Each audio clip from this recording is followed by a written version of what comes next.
दर्शकों, आज की यह कहानी सुनने के बाद आपकी जिंदगी बेहद ही आसान हो जाएगी। जिंदगी को कैसे जीना चाहिए और खुशी खुशी कैसे बड़ी से बड़ी सफलता प्राप्त की जा सकती है, इसके पीछे का एक गहरा रहस्य आज मैं आपको एक कहानी के माध्यम से सुनाऊंगा।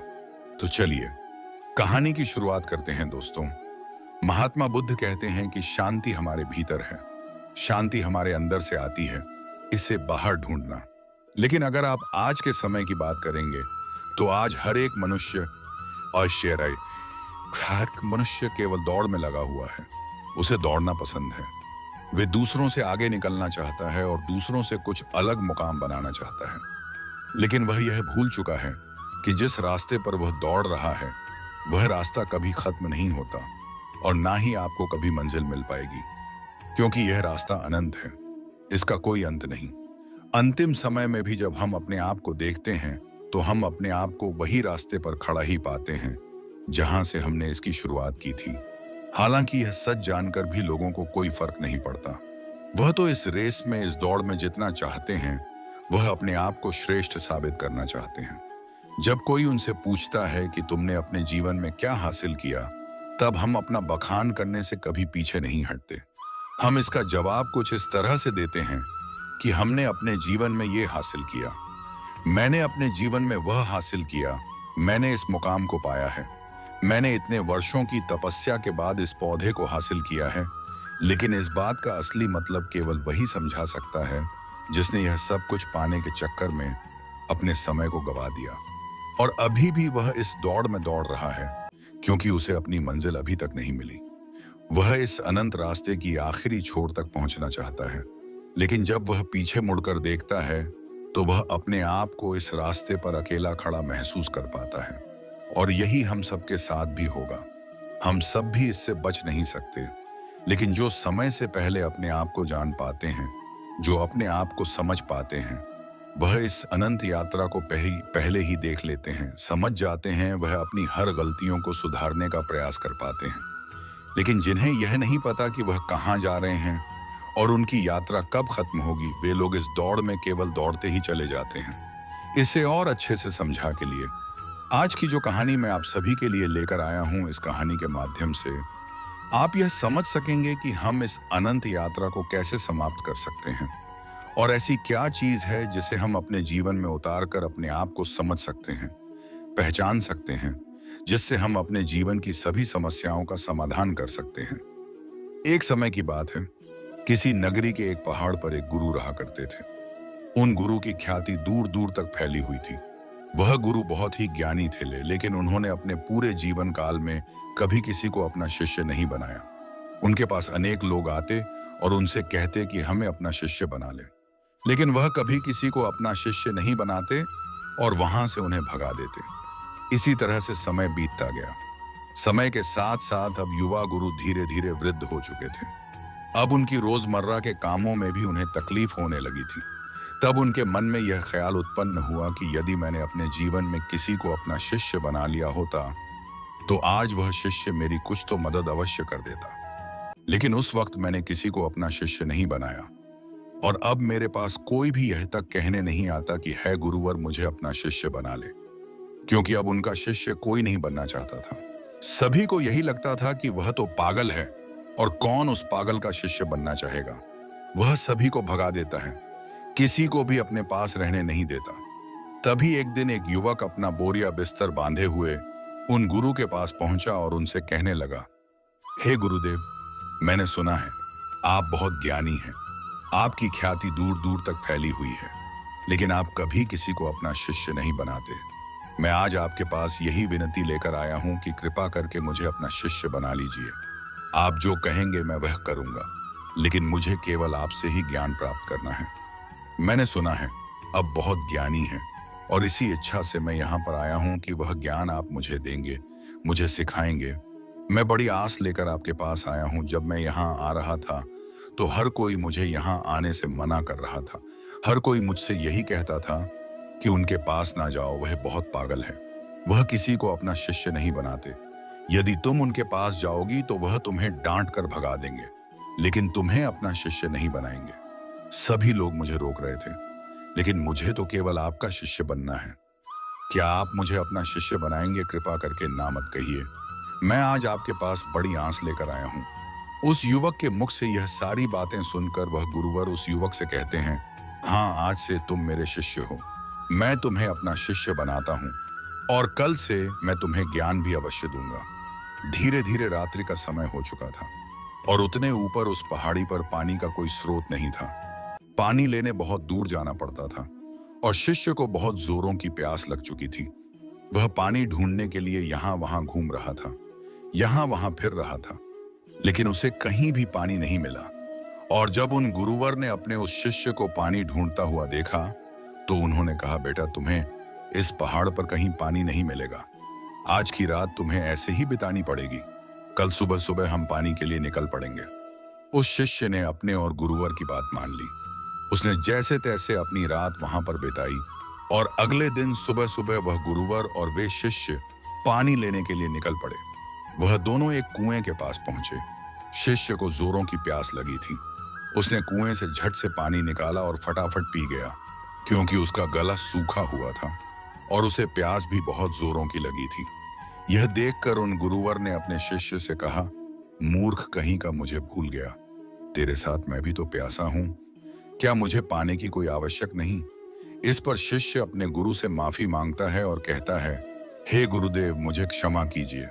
मुझे बहुत जोरों की प्यास लगी थी, जिस कारण मुझे आपका ध्यान नहीं आया और मैंने पानी निकालकर खुद ही पहले पी लिया। लेकिन रुक जाइए, मैं अभी आपके लिए पानी लेकर आता हूं। इतना कहकर उस शिष्य ने एक बार फिर से कुएं से पानी निकाला और गुरुवर को पिलाया। उसके बाद वह शिष्य अपने गुरु से कहता है, हे गुरुवर, आपने कहा था कि आप मुझे कल से ज्ञान देंगे, आप मुझे कल से सिखाएंगे। तभी वह गुरुवर कहते हैं, हाँ, मैंने कहा था और मुझे याद है। तभी वह गुरुवर अपने उस शिष्य को कहते हैं कि एक बार फिर से इस कुएं से पानी निकालो। शिष्य ने गुरु की आज्ञा मानी और उसने एक बार कुएं से फिर पानी निकाला। यह देख वह गुरुवर अपने उस शिष्य से कहते हैं, भंते, अब तुम ही मुझे यह बताओ कि यह पानी और वह पानी जो तुमने पिया था, इन दोनों में क्या फर्क है? इन दोनों में क्या अंतर है? शिष्य ने अपने गुरुवर की बात बड़ी ध्यानपूर्वक सुनी और उसके बाद अपने हाथ में लिया हुआ वह पानी, वह उसे घूर घूर कर देखने लगा, लेकिन उसे कुछ समझ नहीं आ रहा था। उसने कहा, है गुरुवर, यह पानी और वह पानी, इन दोनों में क्या फर्क है? इसे बताने के लिए तो मुझे वह दोनों पानी एक साथ रखना होगा, लेकिन मैं तो वह पानी पी चुका हूं। अब मैं भला आपको इन दोनों के बीच का अंतर कैसे बता सकता हूं? कहीं आप मुझे मूर्ख तो नहीं बना रहे, क्योंकि पानी तो एक जैसा ही होता है। फिर भला पानी में कैसा भेद? शिष्य की यह बात सुनकर वह गुरु अपने शिष्य को बड़े ही ध्यानपूर्वक तौर से देखते हैं और फिर कहते, भंते, जब मनुष्य के भीतर किसी चीज की प्यास उत्पन्न होती है और वह अत्यंत गहरी होती है, तब मनुष्य उस प्यास को बुझाने के लिए, उसका निवारण करने के लिए अपनी पूरी ऊर्जा, अपनी पूरी ताकत लगा देता है और तब उसे केवल अपने प्यास बुझाने का वह स्रोत नजर आता है, वह वस्तु नजर आती है। इसके अलावा उसके आसपास और भी बहुत कुछ होता है, लेकिन उस पर उसका ध्यान नहीं जाता। जिस प्रकार तुम्हारा गला सूखा हुआ था और तुम्हें जोरों की प्यास लगी थी, तुमने कुएं से पानी निकाला और झट से पी गए। तुम्हें एक पल के लिए यह ख्याल नहीं आया कि साथ ही में तुम्हारे गुरु भी खड़े हैं और उन्हें भी जोरों की प्यास लगी हुई है। जिस प्रकार अभी तुम्हारे हाथ में ये पानी है और तुम्हारे चारों ओर भी बहुत कुछ है, लेकिन पानी भले ही वैसा ही है, इसका रंग, इसका स्वाद बिल्कुल वैसा ही है, लेकिन यह वह पानी नहीं है जिसके लिए तुम्हारे प्राण सूखे जा रहे थे। इसी कारणवश देखो, तुमने अभी भी यह पानी अपने हाथ में ही लिया हुआ है। यदि तुम्हें जोरों की प्यास लगी होती तो तुम इस पानी को भी पी गए होते, बिना किसी इंतजार के। लेकिन अब यह हो सकता है कि तुम इस पानी को फेंक दो या इसे कुएं में वापस डाल दो। इस कुएं में जितना भी पानी है, सब एक ही है। सबका रंग, सबका रूप, सबका स्वाद एक ही जैसा है, लेकिन यह तो हमारी मन की स्थिति के कारण हमें यह अलग अलग नजर आता है। अर्थात सब कुछ तुम्हारे भीतर परिवर्तन होता है, बाहर कुछ नहीं। अपने गुरु की यह बात सुनकर शिष्य बहुत खुश हुआ, उसे बड़ी प्रसन्नता हुई। आश्रम से निकलते वक्त वह अपने साथ एक पोटली लेकर निकला था। उस पोटली में उसने लेखनी रखी थी। उसने तुरंत ही वह लेखनी निकाली और गुरु के कहे शब्दों को लिखना शुरू कर दिया। यह देखकर वह गुरुवर अपने उस शिष्य से कहते हैं, भंते, ये तुम क्या कर रहे हो? इसके जवाब में शिष्य अपने गुरुवर से कहता है गुरुवर, आपने जो कुछ भी कहा मैं उसे भूलना नहीं चाहता। यह सब मुझे सीखना है, मुझे याद करना है, जिस कारण मैं इसे लिख रहा हूं और बाद में मैं इसे याद भी कर लूंगा। तभी तो मैं ज्ञानी बन पाऊंगा, तभी तो मैं लोगों को ज्ञान बांट सकूंगा। अन्यथा यदि मैं ही आपकी बातों को भूल गया, अपने जीवन में उसे नहीं उतार पाया, तो फिर मेरा यहाँ पर आना व्यर्थ हो जाएगा। गुरु ने अपने उस शिष्य की सारी बातें ध्यानपूर्वक सुनी और उसके बाद वह अपने शिष्य से कहते हैं, भंते, यह सब तो ठीक है, लेकिन अब चलो, आश्रम चलने का वक्त हो चुका है और फिर हमें अभी भिक्षा न के लिए भी तो जाना है। इतना कहकर वह गुरु और शिष्य वापस आश्रम की ओर लौट गए और रास्ते में ही उन्होंने भिक्षा भी मांग ली। दोनों जब आश्रम पहुंचे, उस भिक्षा का लुत्फ उठाया। रात में उसे खाकर वह लोग सो गए। अगले दिन सुबह सुबह उन गुरुवर ने अपने शिष्य को जगाया और कहा, चलो हमें कुएं के पास फिर जाना है। इतना कहकर शिष्य और वह गुरुवर उस कुएं की ओर निकल पड़ते हैं। कुछ देर बाद जब वह कुएं के पास पहुंचते हैं तो गुरुवर अपने शिष्य से कहते हैं कि पानी निकालो। वह शिष्य अपने गुरुवर की आज्ञा का पालन करते हुए उस कुएं से थोड़ा पानी निकालता है। तभी वह गुरुवर अपने उस शिष्य से कहते हैं, भंते, कल जो तुमने पानी पिया था और आज जो तुमने पानी निकाला है, इन दोनों में क्या फर्क है? क्या तुम मुझे बता सकते हो? इस पर शिष्य तुरंत ही अपनी उस पोटली को निकालता है जिसमें उसने वह सारी बातें लिखी होती हैं। जब गुरु ने उसे वह सारी बातें बताई थी कि जब मनुष्य को किसी चीज की प्यास उत्पन्न होती है तो वह उसे मिटाने की हर मुमकिन कोशिश करता है और उसके आसपास बहुत कुछ होता है, लेकिन वह उसे देख नहीं पाता। वह यह पढ़ ही रहा था कि तभी उन गुरु ने अपने उस शिष्य से कहा, मूर्ख, क्या कर रहे हो? वह शिष्य कहता है गुरुवर, जैसा कि आपने मुझे बताया था, मैं उसी ज्ञान को दोहरा रहा था और आपको आपके सवाल का जवाब देने का प्रयास कर रहा था। तभी वह गुरुवर अपने उस शिष्य से कहते हैं, मूर्ख, इस पानी को सूंघो, इस पानी में से दुर्गंध आ रही है। शिष्य ने अपने गुरु की आज्ञा मानी। उसने तुरंत ही उस पानी को सूंघ उसमें से सचमुच बदबू आ रही थी, मानो वह पानी चुका हो। तभी वह गुरु कुएं की ओर आगे बढ़ते हैं और कुएं में झांक कर देखते हैं तो उसके अंदर एक जीव मरा पड़ा था। जैसे तैसे उन गुरुवर ने और उस शिष्य ने मिलकर उस जीव को कुएं से बाहर निकाला और उस जानवर की ओर इशारा करते हुए, और गुरुवर अपने शिष्य शर्मा से कहते हैं, भंते, क्या तुम इसे देख पा रहे हो? इस पर शिष्य कहता है, हाँ गुरुवर, मैं इसे देख पा रहा हूं। तभी वह गुरुवर कहते हैं, इस पृथ्वी पर जिसने अलितरण्य भी जन्म आया है, उसकी मृत्यु निश्चित है। वह एक ना एक दिन मृत्यु को अवश्य प्राप्त होता है। जब एक मनुष्य जन्म लेता है तो उसका जीवन संपूर्ण होता है और मृत्यु शून्य होती है। लेकिन धीरे धीरे जैसे जैसे समय बीतता जाता है, एक एक दिन ढलते जाते हैं, जीवन घटने लगता है और मृत्यु संपूर्ण होती जाती है। किसी की भी मृत्यु यूं ही अचानक नहीं हो जाती। जब कोई भी प्राणी जन्म लेता है तो उसके जन्म से ही यह प्रक्रिया शुरू हो जाती है और अंततः हम हमारी यात्रा जन्म से मृत्यु तक अपना सफर तय कर लेती है। हाँ, यहाँ पर यह जरूर होता है कि किसी के लिए तेज प्रक्रिया होती है और किसी के लिए यह प्रक्रिया धीमी होती है, लेकिन यह प्रक्रिया सभी के लिए काम करती है और सभी को एक ना एक दिन जन्म से लेकर मृत्यु तक का यह सफर तय करना ही पड़ता है। शिष्य ने एक बार फिर से अपनी लेखनी निकाली और गुरु की इन सभी बातों को लिखना शुरू कर दिया। तभी वह गुरु हैं, क्रोधित होते हुए आप उस शिष्य से कहते हैं, चलो कुएं की ओर चलो। यह देखकर वह शिष्य घबरा जाता है और अपने उन गुरुवर से कहता है गुरुवर, मैं तो अभी जवान हूं और मैं अभी मृत्यु को प्राप्त नहीं होना चाहता, कृपा करके मुझे छोड़ दे। तभी वह गुरुवर अपने उस शिष्य से कहते हैं, बेवकूफ, मैं तुम्हें कुएं में धकेलने नहीं जा रहा। मैं तो यह कह रहा हूं कि कुएं के चारों ओर एक दीवार खड़ी कर देते हैं जिससे और कोई इस कुएं में ना गिरे, जिस किसी और को व्यर्थ अपनी जान ना गंवानी पड़े। दोनों ने बड़ी मुश्किल के साथ कुछ लकड़ियां इकट्ठा की और कुएं के चारों ओर एक दीवार बना दी जिससे अब उस कुएं के अंदर कोई नहीं गिर सकता था।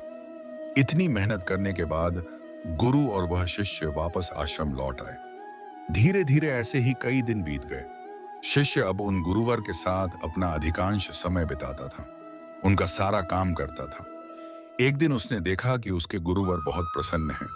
तभी वह उन गुरुवर के पास पहुंचा और अपने उन गुरुवर से कहता है, हे गुरुवर, आज आप बहुत प्रसन्न दिख रहे हैं, क्या मैं आज आपसे कुछ पूछ सकता हूँ? तभी वह गुरुवर अपने उस शिष्य से कहते हैं, हाँ अवश्य। तभी शिष्य कहता है, हे गुरुदेव, आप मुझे कोई ऐसा ज्ञान दीजिए जो सबसे बड़ा हो, जिसके आगे मुझे कोई और ज्ञान अर्जित करने की कोई आवश्यकता ना पड़े। वैसे भी दिन ब दिन आप वृद्ध होते जा रहे हैं और आपकी मृत्यु कब आ जाएगी यह मैं नहीं जामिया, इसीलिए आप मुझे वह ज्ञान दे दीजिए, तभी तो मैं आपके ज्ञान को लोगों तक फैला सकूंगा, तभी तो लोग आपके बारे में जान सकेंगे। वह अपनी लेखनी लेकर बैठ गया, इस इंतजार में कि गुरुदेव उसे कुछ बताएंगे, कोई ऐसा ज्ञान जो बहुत बड़ा है। लेकिन उन गुरुवर ने अपने उस शिष्य से कुछ नहीं कहा, बस वह चुपचाप बैठ गए। वह काफी देर तक यूं ही मौन रहे और उसके बाद वहां से उठकर चले गए। वे शिष्य चुपचाप ये सब देख रहा था और जब वह गुरुवर वहां से उठकर चले गए तो उसने लेखनी से लिखा, सबसे बड़ा ज्ञान मौन। अगले दिन फिर उसने उन गुरुवर से यही सवाल किया और अब की बार भी गुरुवर ने उसे कोई जवाब नहीं दिया। वह काफी देर तक मौन रहे और फिर वहां से उठकर चले गए। ऐसा करते करते कई दिन बीत गए, दिन से सप्ताह से महीने और लगभग 1 वर्षों के बाद भी उसे केवल एक ही जवाब मिला था, सबसे बड़ा ज्ञान मौन। इसके अलावा उसने लेखनी से और कुछ नहीं लिखा था, क्योंकि कि वह गुरुवर जब भी इस सवाल को सुनते तो वह मौन हो जाते और अपने उस शिष्य से कुछ ना कहते, जिस कारण वह शिष्य भी हर रोज अपनी लेखनी से केवल एक ही बात लिखता था, सबसे बड़ा ज्ञान मौन। लेकिन अब उसके सब्र का बांध टूटा जा रहा था। एक दिन रात को उसे नींद नहीं आ रही थी, वह यहाँ वहां करवटें बदल रहा था। चांदनी रात थी, वह आश्रम से बाहर निकला और बाहर बैठकर यह सोचने लगा कि आखिर गुरुदेव मुझे वह सबसे बड़ा जानता है, गोसानविन्यम हाथ क्यों नहीं दे रहे? क्या वह मुझे देना नहीं चाहते, या मैं अभी इस लायक नहीं हूं कि उस ज्ञान को समझ सकूं? इस प्रकार उसके मन में हजारों सवाल चल रहे थे, हजारों तरह के विचार उत्पन्न हो रहे थे। तभी अचानक उसे एक पक्षी की आवाज सुनाई पड़ी। उसका पूरा ध्यान उस पक्षी की आवाज पर चला गया और तब उसने महसूस किया कि चारों ओर हवाएं चल रही थीं। पत्तों की सरसराहट की आवाज, ठंडी हवाएं चलने की आवाज, चारों तरफ सन्नाटा छाया हुआ था। वह यह सब महसूस कर पा रहा था। उसने उस सन्नाटे की आवाज को ध्यान से महसूस किया, अपनी आंखें बंद की और बड़े ध्यान से उन आवाजों को सुनने लगा। उसका मन बिल्कुल शांत हो गया और अब तक पहली बार उसने अपने मन को इतना शांत महसूस किया था। पहली बार वह आनंदित महसूस कर रहा था। वह यह भूल चुका था कि उसे बड़े ज्ञान के बारे में अभी तक उन गुरुवर ने कुछ नहीं बताया। तभी उसने सोचा कि जो आज अनुभव मैंने प्राप्त किया है, इसे मैं अपने गुरुवर को अवश्य बताऊंगा, जिस कारण वह उस अनुभव को लिखने के लिए अपनी लेखनी निकालता है। तभी वह देखता है कि उसने अपने किताब के सारे पन्नों पर केवल एक ही बात सीखी है, सबसे बड़ा ज्ञान मौन। तभी उसे यह भी एहसास हो गया कि वह गुरुवर तो उसे सबसे बड़ा ज्ञान दे रहे थे, लेकिन वही उसे समझ नहीं पा रहा था। सबसे बड़ा ज्ञान तो यही है, लेकिन जो उसने अनुभव किया था उस अनुभव को वह फिर से महसूस करना चाहता था, जिस कारण वह पूरी रात नहीं सोया और फिर से जाकर वहीं पर बैठ गया और रात भर उन्हें आवाजों का अनुभव करता रहा, शांति को महसूस करता रहा। सुबह हो गई थी। वह सुबह सुबह उठकर अपने गुरुवर के पास आया। उस शिष्य के गुरु ध्यान में लीन थे। वह चुपचाप वहां पर आया, वहां बैठकर उन्हें शांति से देखता रहा। जब उन गुरुवर ने अपनी आंखें खोली तो अपने उस शिष्य को अपने सामने पाया और वो उसे देखते ही यह समझ चुके थे कि इसे मौन मिल चुका है, इसने शांति का एहसास कर लिया है। गुरु ने अपने शिष्य से कहा, भंते मौन कोई ज्ञान नहीं है, मौन ज्ञान का आधार है और यह हमें वह दिखाने में सक्षम है जिसे हम अपनी आंखों से नहीं देख पाते। बाहर चाहे कितना भी शोर हो, चाहे कितनी भी भीड़ हो, लेकिन भीतर मौन होना ही चाहिए। अपने गुरुवर के मुख से यह बात सुनकर उसने अपनी लेखनी और अपनी पुस्तक गुरु के चरणों में रख दी और उसके बाद से उसने कभी कुछ नहीं लिखा। उसने केवल वह सारी बातें महसूस की और धीरे धीरे एक दिन उसने असली ज्ञान को प्राप्त कर लिया। दोस्तों, हम भी अपने जीवन में जन्म से लेकर अपने अंतिम समय तक कुछ ना कुछ इकट्ठा करने में लगे रहते हैं। जितना कर सकते हैं उतना तो करते ही हैं, लेकिन उसके बावजूद भी हम और अधिक पाना चाहते हैं। हम और अधिक इकट्ठा करना चाहते हैं, जिससे हमारे मन में हमेशा एक अशांति रहे, जिससे हमारा मन हमेशा विचलित होता रहता है और हम कभी भी एक लक्ष्य की ओर आगे नहीं बढ़ पाते। लेकिन इसके बावजूद भी हम कभी भी अपने आप को एक पल के लिए शांत नहीं होने देना चाहते। एक काम से दूसरा काम, दूसरे से तीसरा, तीसरे से चौथा, इसी प्रकार हम अपना पूरा जीवन यूं ही गंवा देते हैं। लेकिन हम कभी भी एक पल के लिए मौन नहीं रहते। इसी कारणवश हम जीवन भर केवल भागते रहते हैं, लेकिन अपने भीतर की उस शांति का अनुभव कभी नहीं कर पाते, जिस कारण हम सब कुछ प्राप्त करके भी कुछ नहीं प्राप्त कर पाते। हमारा जीवन पूरी तरह से व्यस्त हो जाता है। इसलिए दोस्तों, अगर आप भी अपने जीवन में भागते भागते थक चुके हैं, तो एक पल के लिए मौन धारण करें, क्योंकि वह आपको वह ऊर्जा प्रदान करेगा जिससे आप अपने जीवन में एक सही दिशा प्राप्त कर सकेंगे। अपने भीतर झांकने का प्रयास करें। हम में से अधिकांश लोग मौन का व्रत तो अवश्य रखते होंगे, लेकिन केवल यह ऊपरी तौर पर होता है और भीतर की ओर हमारा मन बिल्कुल अशांत रहता है। हमें किसी चीज में चैन नहीं मिलता। हम केवल यहाँ वहां भागते रहना चाहते हैं, कुछ ना कुछ इकट्ठा करना चाहते हैं, जिससे हमें कभी भी शांति नहीं मिल पाती और हम यूं ही इस जीवन के भाग दौड़ में लगे रह जाते हैं। अब आप में से कई लोग यह कहेंगे कि मौन कैसे प्राप्त करें, कैसे हम अपने भीतर की ओर जाके कैसे हम अपने मन को शांत करें। तो इसका एक बहुत ही सीधा और सरल उपाय है, ध्यान। अपने विचारों को, अपने आप को ध्यान से देखें। आप दिन भर क्या कर रहे हैं, आप कहां पर कितना समय दे रहे हैं। जब आप किसी चीज को होते हुए देख रहे हैं और आपके मन में किस प्रकार के विचार उत्पन्न कर रहा है, तब आप यह भी समझ पाएंगे कि आप कितनी व्यर्थ की बातें सोचते हैं जिनका वर्तमान से कोई संबंध नहीं है। और एक बात आप यह भी बहुत अच्छे से जानते होंगे कि आपसे बेहतर आपको कोई और नहीं चाह सकता, इसलिए आपसे बेहतर आपका और कोई परिवर्तन नहीं कर सकता। आप जैसा चाहें वैसा अपने आप को बना सकते हैं, इसलिए कोशिश करें। निरंतर कोशिश करते रहने पर आप मौन को भी अवश्य पालेंगे और अपने जीवन को एक सही दिशा और दशा देने में सक्षम हो पाएंगे दोस्तों। उम्मीद है कि आपने आज की इस वीडियो से जरूर कुछ ना कुछ सीखा होगा, तो इस वीडियो को लाइक और अपने दोस्तों के साथ शेयर करना ना भूलें। हमें ऐसे ही सपोर्ट करने के लिए चैनल को सब्सक्राइब और घंटी बटन को जरूर दबा दें। तो चलिए मिलते हैं एक और वीडियो में, तब तक के लिए अपना ख्याल रखें। धन्यवाद।